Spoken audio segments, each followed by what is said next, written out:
No meio cristão, é altíssimo o número de irmãos que, sem perceberem, cometem um erro seríssimo de generalizar determinados significados na Bíblia, e isso é altamente prejudicial na compreensão das Escrituras. Nessa aula de hoje, nós vamos ver qual é esse erro e aprender um princípio transformador que vai nos ajudar a compreender melhor a palavra de Deus. A paz de São Jesus, que esse vídeo possa abençoar a sua vida. Vamos à tela do meu computador. Hoje você vai aprender o princípio que vai te ajudar a entender melhor a Bíblia. Meu irmão, minha irmã, esse conteúdo é muito importante, porque esse princípio que vamos falar é a base para compreendermos melhor a palavra de Deus. Fique até o final desse vídeo, você não vai se arrepender. Palavras, termos e símbolos na Bíblia precisam ser entendidos dentro do contexto.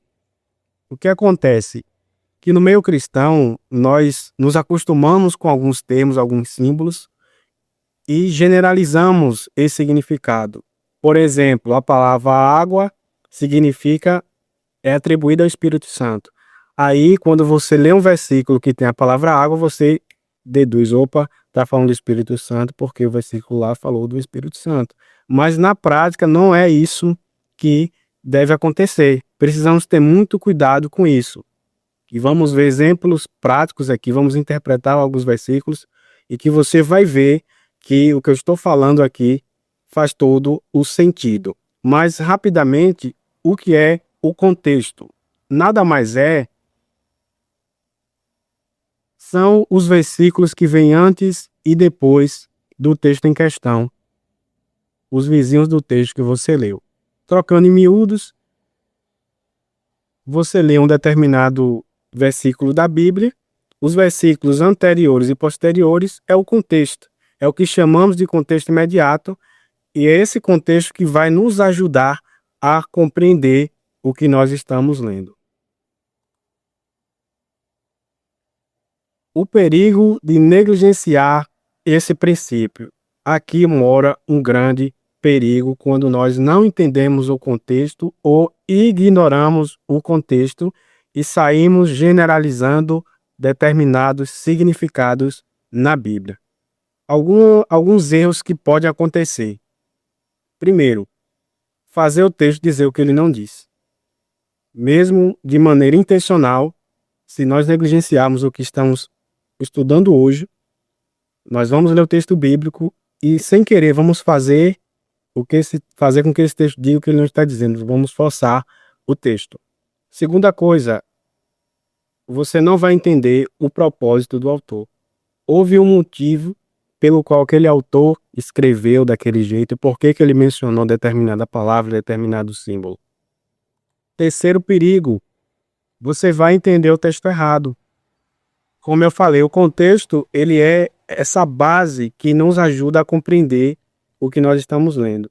E se isso é ignorado, o que resta vamos entender o texto errado. E o último perigo é tirar lições equivocadas, ainda que bem intencionados, mas se o contexto não for considerado, nós iremos tirar lições equivocadas. Vamos ver agora exemplos práticos que você vai entender melhor. Temos aqui 3 palavras que aparecem na Bíblia: fermento, água e salvação. Pega papel e caneta, anota, porque isso é muito importante. Vamos ver agora que essas palavras variam os seus significados, ok?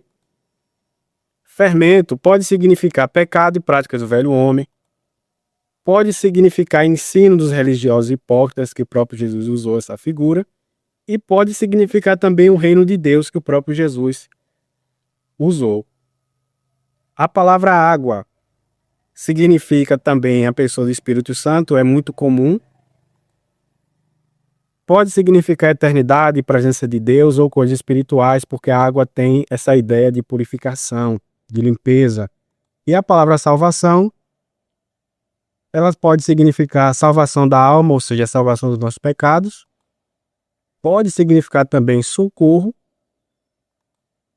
e livramento de perigo, de um perigo específico. Vamos ver agora tudo isso na prática usando os próprios versículos. Vamos lá.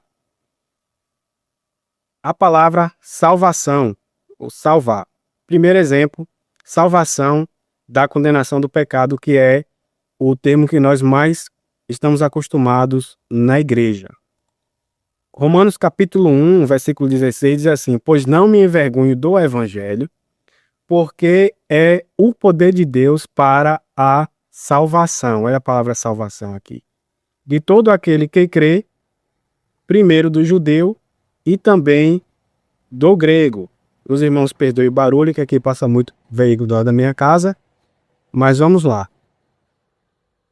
Nesse versículo que nós lemos de Romanos, a palavra salvação significa de fato salvação da condenação do pecado, ou seja, Jesus morreu pelos nossos pecados para nos salvar. Esse versículo por si só, ele já é autoexplicativo, é mais fácil identificar. Mas o próximo exemplo aqui está no Salmo 3, versículo 8, em que a palavra salvação não significa mais salvação da condenação do pecado, mas significa o quê? Socorro ou livramento. O Salmo 3 diz assim: a salvação vem do Senhor, sobre o teu povo seja a tua bênção. Veja o problema agora. Se você generalizar, você vai pegar essa palavra salvação daqui de Romanos, que é um texto totalmente diferente de Salmos, e vai aplicar aqui. Só que esse texto não está falando de salvação no sentido da condenação do pecado, mas no sentido de socorro ou livramento. Se você numa tradução mais moderna, você pode fazer isso quando terminar esse vídeo, você vai ver que algumas traduções não usam essa palavra salvação, mas usa a palavra socorro. É o que esse texto está ensinando, ou seja, o socorro vem do Senhor sobre o teu povo, seja a tua bênção. A palavra salvação aqui, ela é usada para nos mostrar que o Senhor é quem nos socorre nas situações que nós venhamos passar aí de adversidades. Um outro ponto agora, que presta muita atenção nesse ponto aqui, digamos que ele é um pouquinho mais difícil, precisa de uma atenção dobrada da nossa parte. Está em 1 Timóteo 4. A palavra salvação aqui, ela vai significar o livramento de um engano. Diz assim, versículo 16: tem cuidado de ti mesmo e da doutrina, persevera nestas coisas, porque, fazendo isto, te salvarás tanto a ti mesmo como aos que te ouvem. Opa, peraí.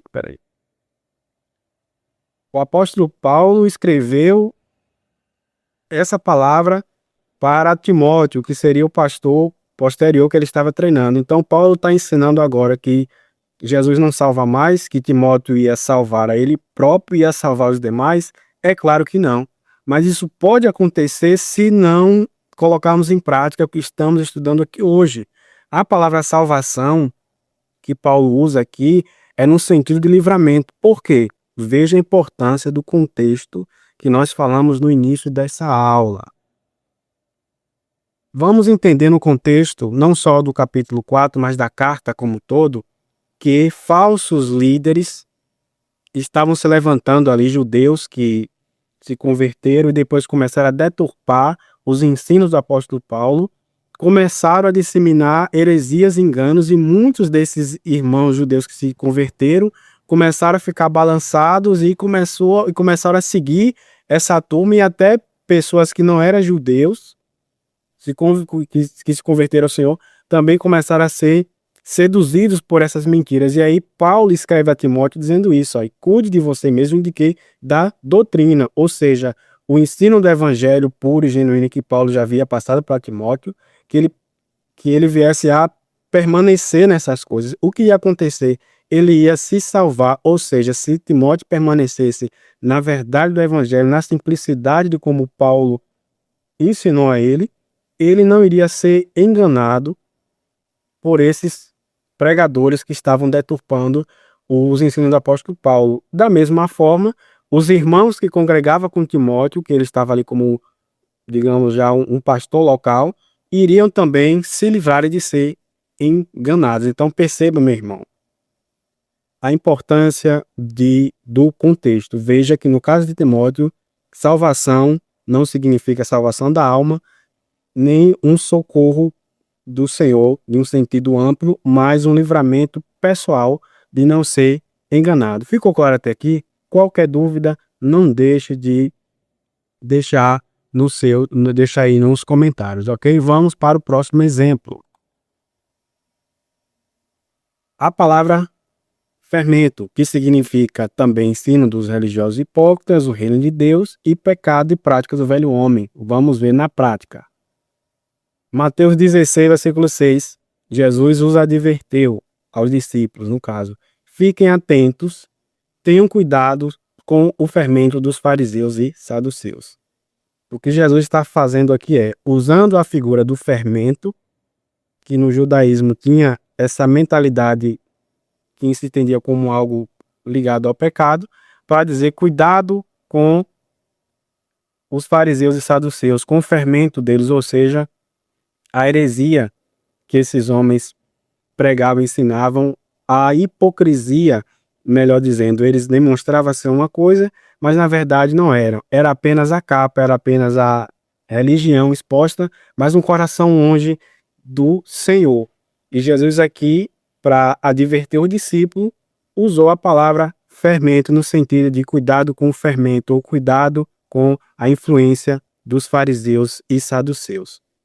Mas o mesmo Jesus também usou a palavra fermento, que tem uma simbologia geralmente ao pecado, uma coisa ruim, para ilustrar uma coisa boa. Jesus disse em Lucas 13, versículo 21, disse também, com o que mais se parece o reino de Deus? É como o fermento que uma mulher usa para fazer pão. Embora ela coloque apenas uma pequena quantidade de fermento em 3 medidas de farinha, toda a massa fica fermentada. O que acontece? Jesus usa uma figura que até então é entendida como um exemplo de coisas ruins, e que ele mesmo usou para falar contra os fariseus e saduceus, agora ele usa para falar algo bom sobre como o reino de Deus funciona. Por quê? Isso é maravilhoso, irmãos, a palavra de Deus. Por quê?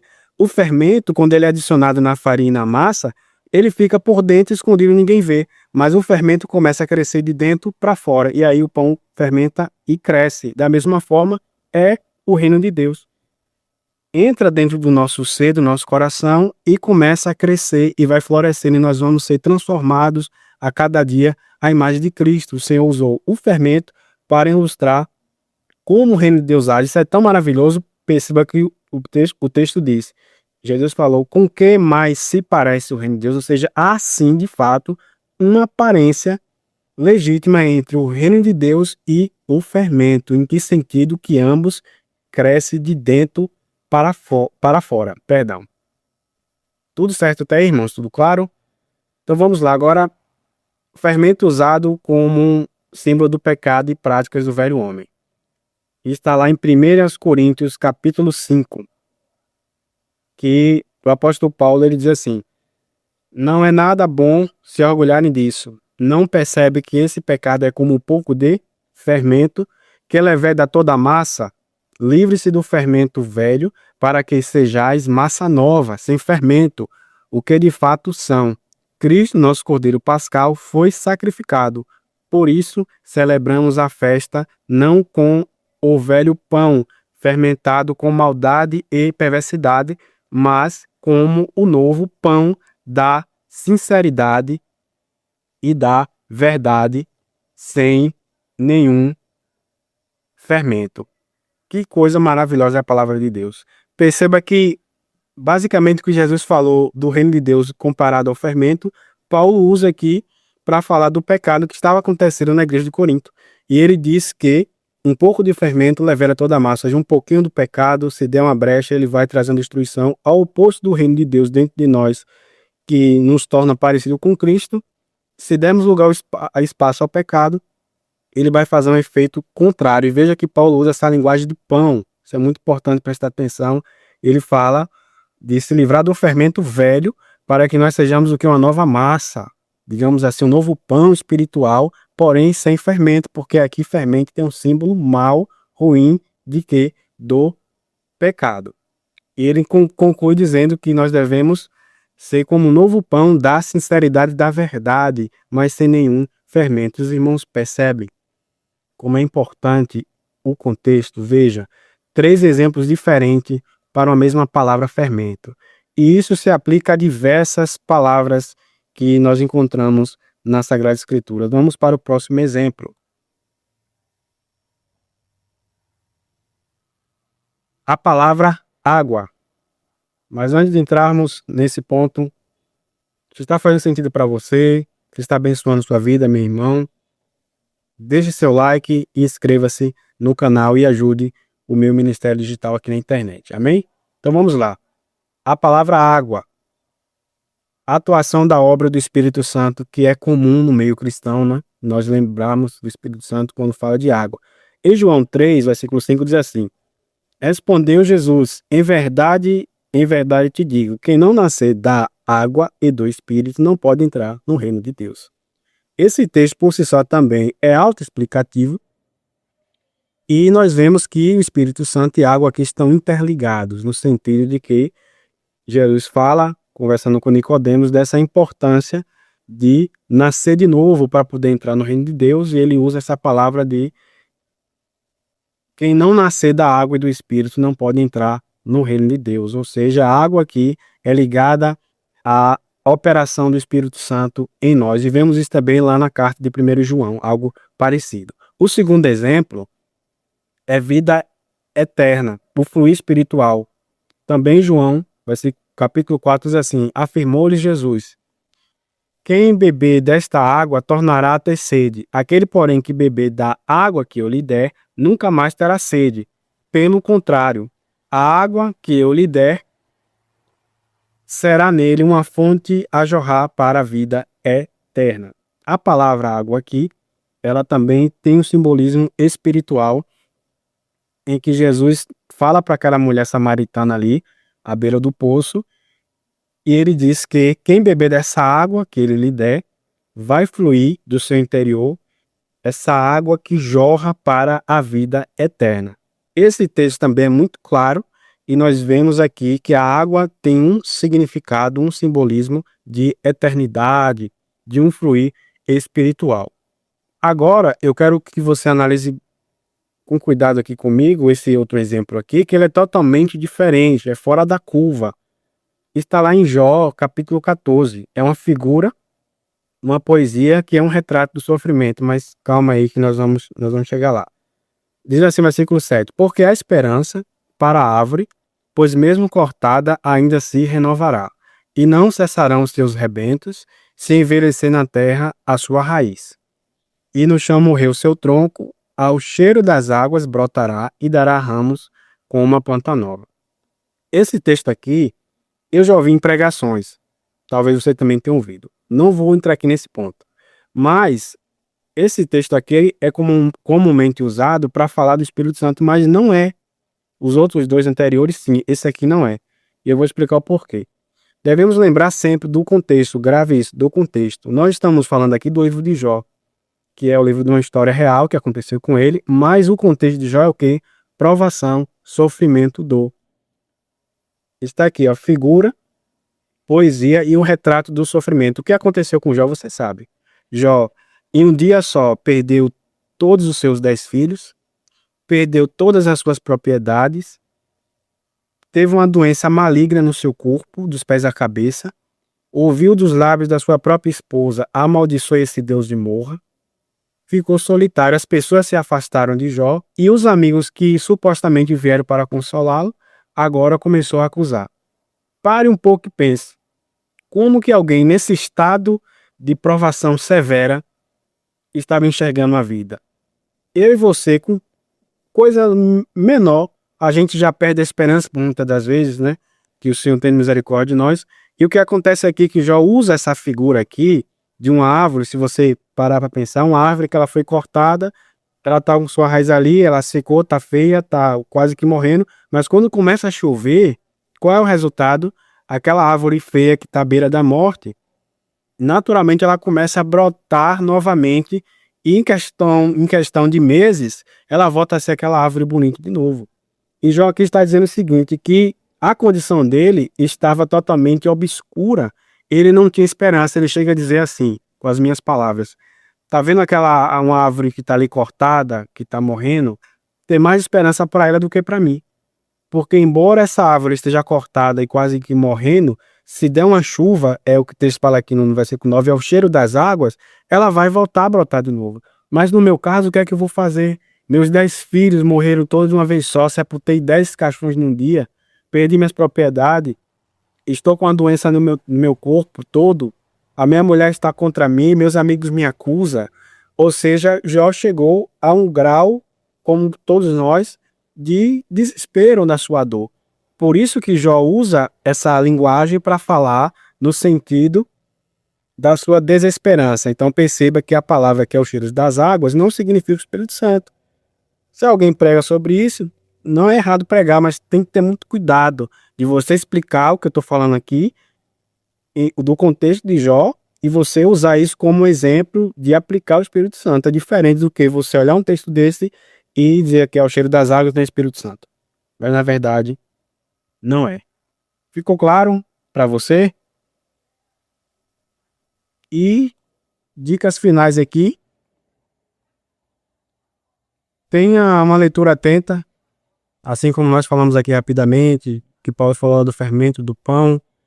Lê palavra por palavra, isso vai ajudar muito na sua leitura da Bíblia. Preste muita atenção no contexto que nós já falamos aqui. Vê o que vem antes, o que vem depois do versículo em questão e leia esse texto em traduções diferentes. Como eu falei lá do Salmo, outras traduções, que nem NVT, já usou a palavra socorro ao invés de salvação. Então leia versões mais modernas, principalmente a NVT, que ela vai já trazer esse significado mais moderno. Então não se prenda apenas uma tradução que você tenha a sua, mas pelo menos no celular, uma versão online, para você comparar as palavras. Isso vai ajudar você a não generalizar a palavra. E por último, se inscreva no canal, deixe seu like e compartilhe com mais alguém se esse conteúdo abençoou sua vida. Não fique só para você e me ajude a expandir esse ministério digital que eu estou iniciando. Amém? Que o Senhor te abençoe e te guarde. E até o próximo vídeo, se Ele assim nos permitir.